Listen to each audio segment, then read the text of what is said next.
So we discussed the ways the body uses to make ATP and, for which period of activity, which process is used.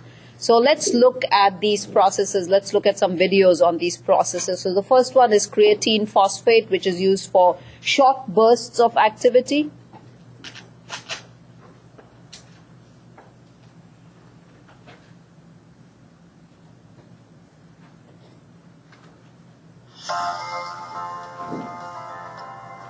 Our medical weight loss program.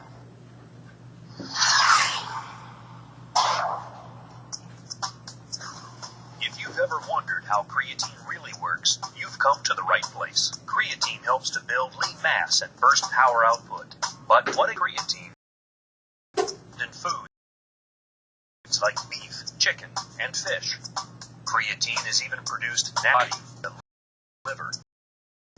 It drives burst muscle ATP genes in muscle ATP energy molecules with strongly bound phosphates. When a phosphate breaks loose, energy is released.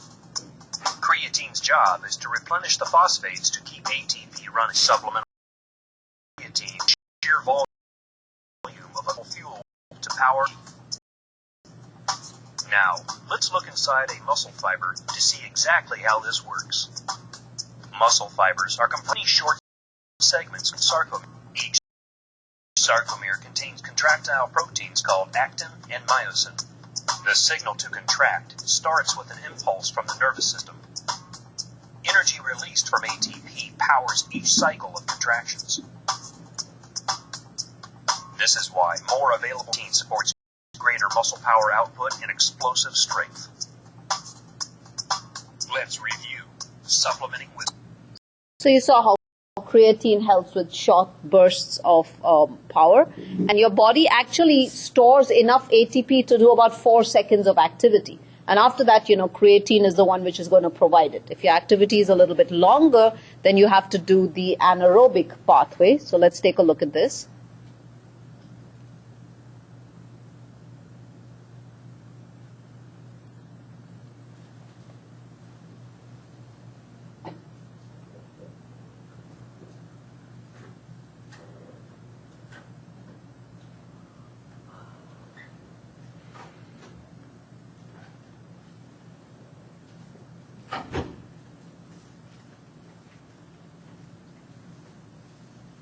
So you're going to read it because there's no audio with this.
So this is why in this pathway, remember I said one of the byproducts was lactic acid, because as it showed very nicely over there, pyruvic acid is produced, and you'll see this same pyruvic acid is the one which goes into the aerobic pathway.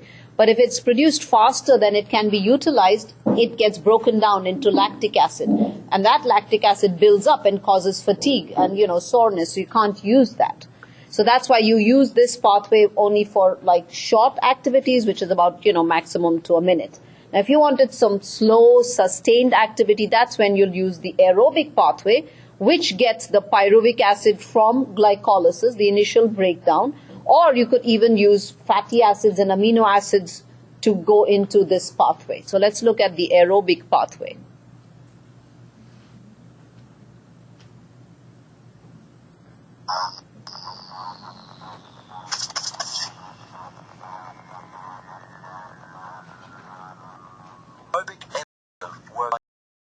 supply to muscles. This is the most complex of the three energy systems. Requires the heart, lungs, and whole circulatory system to work. Hours of intense physical activity, the aerobic system becomes the main source. It is at this point large quantities of oxygen carried by the blood becomes available to the muscles. Presence of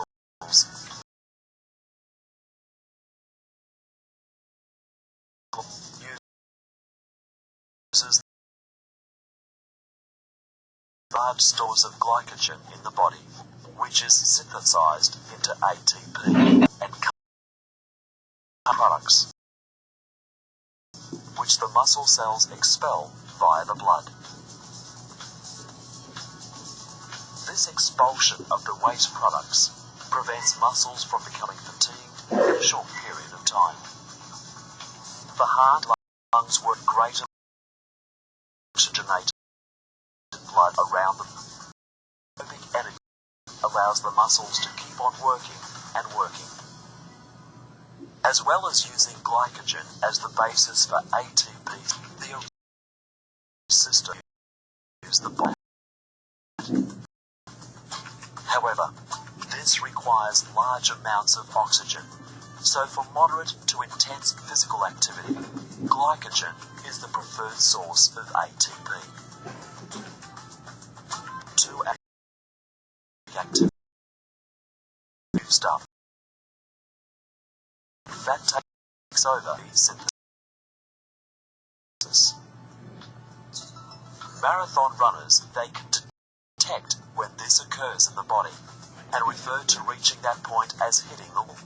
Because greater amounts of fat is available to an athlete must rest or slow down. In extreme events, such as famine, body fat can also become totally used up, and protein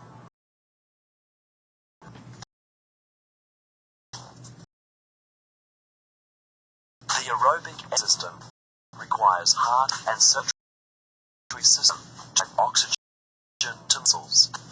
Glycolysis synthesizes ATP from glycogen.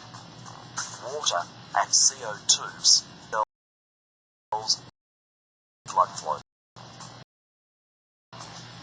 The system becomes the dominant energy after 30 seconds of activity and can sustain around 2 hours of continuity. After this point, fat becomes the main source of ATP synthesis. So for someone who want to lose weight, you want to do Whenever you want to do that, you do anaerobic. You can't work out for too long. So that's why strength. The first time you go to the gym, you work out only for a short time. You're slowly kind of building up your oxygen supply, your blood flow to those, to your muscles, and that's why after maybe a few months, you find you can do it for a much longer period, and that's why walking for a very, very long time, not just like a quick walk, is not going to help you lose that much weight as is when you kind of do something like this. You don't have to run a marathon, but go for long walks. Use up as much of your glycogen stores as possible, and then, fat and proteins, which is what is shown up here. Okay. This is a very nice picture which I've taken from your book. So you can see for short duration exercises, just like I said, ATP is stored in your muscle. So you have enough for about 4 to 5 seconds. 6 is about the maximum. So the first bit of exercise that you do when you actually begin, it's the stored ATP in the muscle which is used up. And then you take another 10 seconds, and that's from the creatine phosphate. After that, you continue for a little longer, 40 seconds to a minute. That's when anaerobic glycolysis occurs. And then when you want prolonged duration exercise, like a marathon, then you use the aerobic pathway,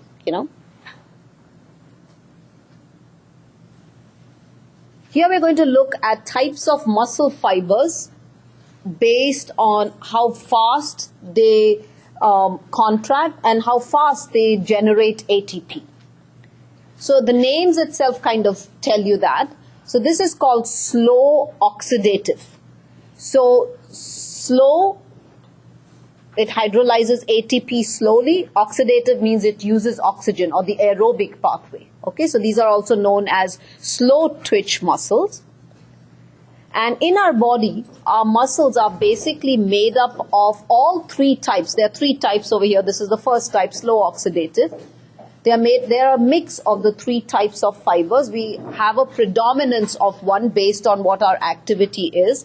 But most of us have about half of them being slow oxidative. But someone who is a marathon runner, you can understand, has to have muscle which is going to use the aerobic pathway, which does not fatigue easily. So they are going to have more of the slow oxidative fibers. Anybody who does very quick action will not need the slow oxidative. They'll have, another kind of fiber which we'll see.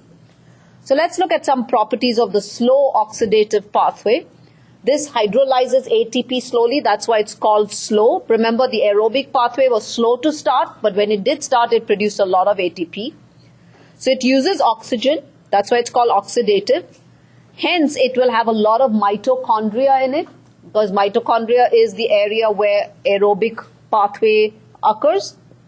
And these fibers also have a pigment called myoglobin. I seem to remember having mentioned myoglobin earlier. Myoglobin is very similar to the pigment found in red blood cells called hemoglobin. And hemoglobin pigment binds to oxygen. And that's what gives the red color to blood. The red blood cells are the maximum number of cells in blood. So that's what gives the blood its color. So here, this myoglobin is very similar to hemoglobin. And this gives muscle its red color because of its capacity to bind with oxygen. These muscles, the slow oxidative muscles, are usually thin with small diameter. Because if you have very thick muscles, it's very difficult for the blood supply to reach the interior, so it kind of too much cytoplasm will compress blood vessels. So you can't get enough oxygen into the tissue. So here, into the muscle fiber. So here, that's why these are very thin. Because they get a constant source of oxygen supply and they're using this, they are fatigue resistant. So that's why they're well suited for anything which requires you to have a sustained activity. So endurance activities and marathons are the ones which require that. Okay? Is it hemoglobin or myoglobin? No, I said myoglobin is very similar to hemoglobin. And hemoglobin in red blood cells gives blood its color. So myoglobin in muscle gives it its color. The second type of fiber is fast oxidative glycolytic. So this is kind of an intermediate because it's fast but also oxidative. So sometimes it uses the oxidative pathway and sometimes it uses which is called the glycolytic pathway. So that's why we say it's an intermediate type of muscle fiber. This is moderately fatigue resistant.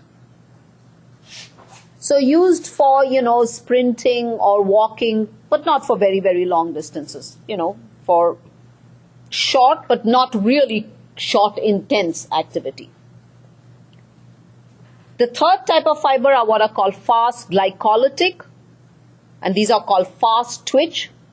So glycolytic, we use the anaerobic mechanism. So they hydrolyze ATP really fast. If you remember the anaerobic mechanism, ATP was made real quickly, but you only got 2, right? So that's why you can't sort of use it for very long, which is why these muscles they fatigue easily. So they are only used for short-term activities and really intense activities like weightlifting or, pitching a ball or something like that. Just for really short, intense activities. They don't have too much myoglobin in them, so they look white in color.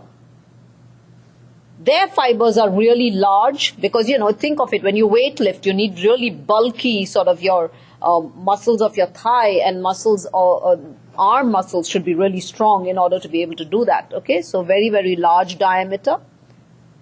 They have a large quantity of glycogen because glycogen is what is broken down. If you remember again from chemistry, glycogen is what is broken down into glucose And in the anaerobic mechanism, remember, it was glucose which is broken into the pyruvic acid, right? And during the breaking up into pyruvic acid, that's when ATP is released. So they have large quantities of glycogen which help them to carry out these high intense activities. So let's take a look at this.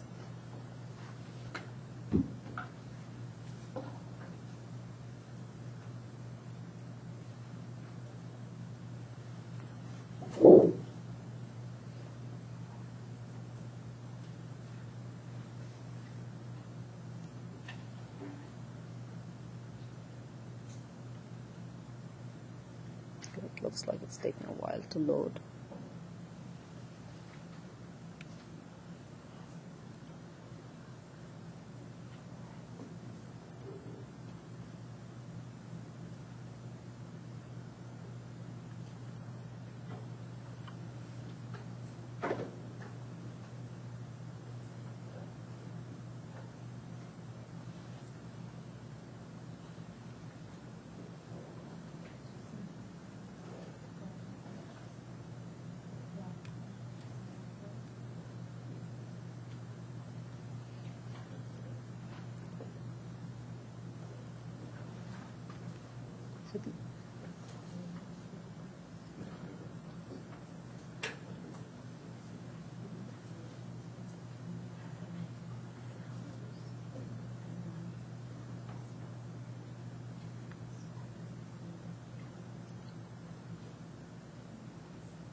Okay, so it looks like that video is not working, so we'll just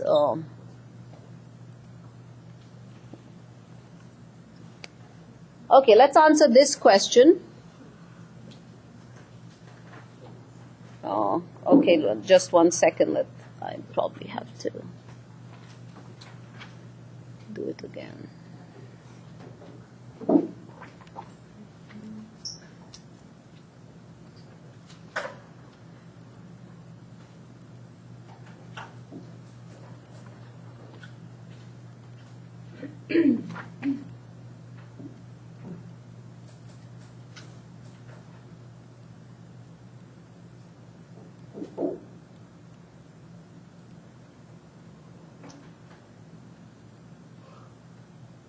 Okay, for some reason my I think even the turning point is not working. But let's say someone who participates regularly in New York Marathon would have a preponderance of what type of fibers?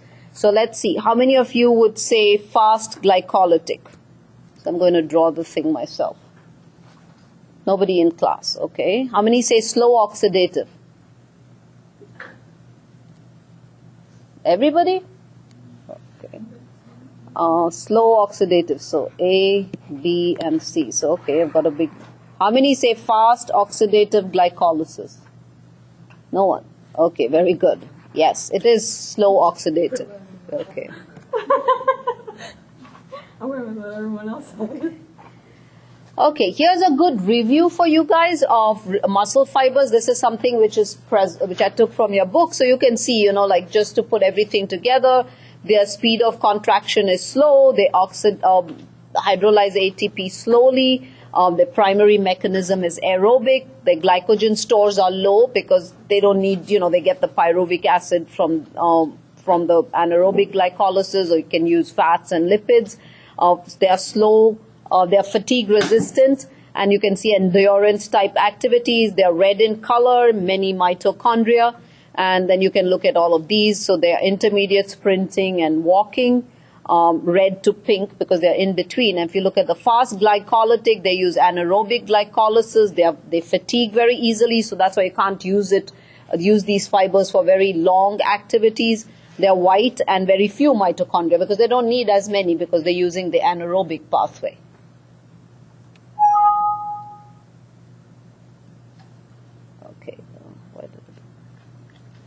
Okay, let's see. Why are slow oxidative fibers red in color?